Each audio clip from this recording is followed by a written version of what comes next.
What's up mga katambay, and for today's video ay nandito tayo ngayon sa araw ngayon ng linggo, no? Nandito tayo ngayon sa area ko at magkating tayo ngayon ng Lakatan at ipakita ko lang tong daan na to. Ang daan na to ay papuntang Bukidnon. Bago tong daan from Laak to Bukidnon. Sa likuran ko papuntang Laak, ito sa harapan ko ay Bukidnon, at sa gilid naman ito yung area ko, bigay ni Madam Lauren. Shoutout sa iyo Madam Lauren. Pakita ko yung status ng aking area. At pagkatapos ko nga pala mamaya tanim magkating ay magtanim ako nito Lakatan. Dinisan ko pa yan, kukunin ko pa to, mga gamot niya. Patuwang natin sa buhay si Rosie 175, pang malakasan yan. At nakakating na din ako ng isang puno. Mamaya ito yung itira natin. Tapos yung ibang shoots kukunin ko na yan para itanim. Daming tangla dito mga katambay. Kung gusto niyo maglechon, marami yan sa gilid. Pinya. At ito na pala yung natin mga katambay, niyog. Medyo malaki na, dwarf to mga katambay. Kaya yung durian ko puyat, marami yan. Doon may avocado. Medyo marami na talaga tayong tanim. Pansin nyo, malaki na talaga medyo malaki na talaga yung natin, yung niyog na dwarf.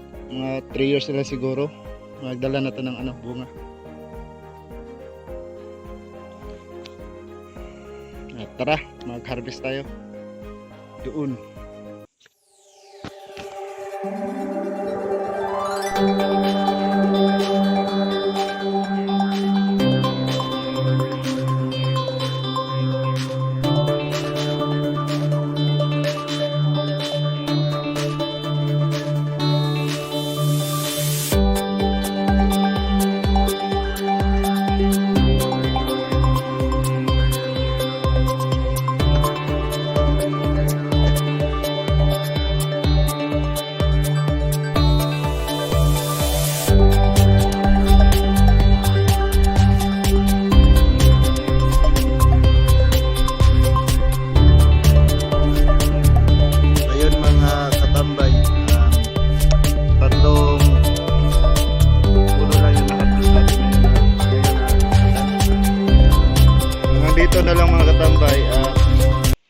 Na-harvest ko lang ngayon is nasa 4 na bulig or 4 na puno ng Lakatan. Ito, nakita natin plus iyan mga katambay, nasa 1, 2, 3, 4, 5, 6, 7 hands pa yan mga katambay.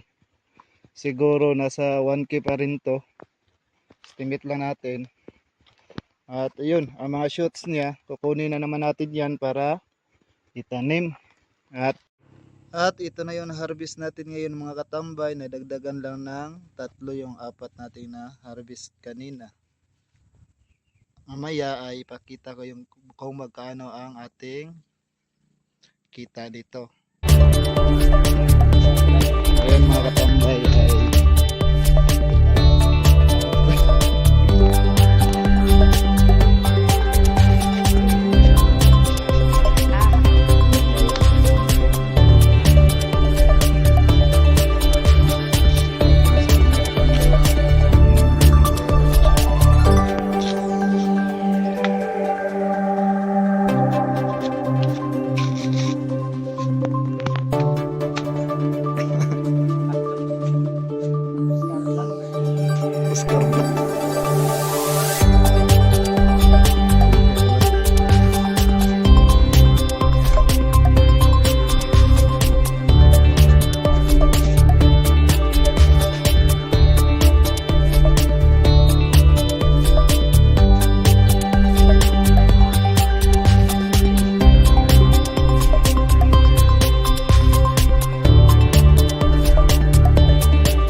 Ito na mga katambay, May EB tayo na 42 kilos, C 8 kilos at XX 11 kilos.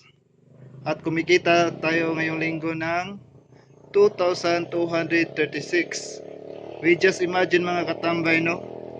Pitong puno lang yan times 5. Oh, magkano? 35 pesos mga katambay yung capital natin. Hindi kasi ako nag-apply ng abono. Kaya, yun. 35 pesos. Pagtsagaan lang natin. Ayan mga katambay. Sa halagang 35 pesos. Nga naging 2,236. Show pa ang ko na.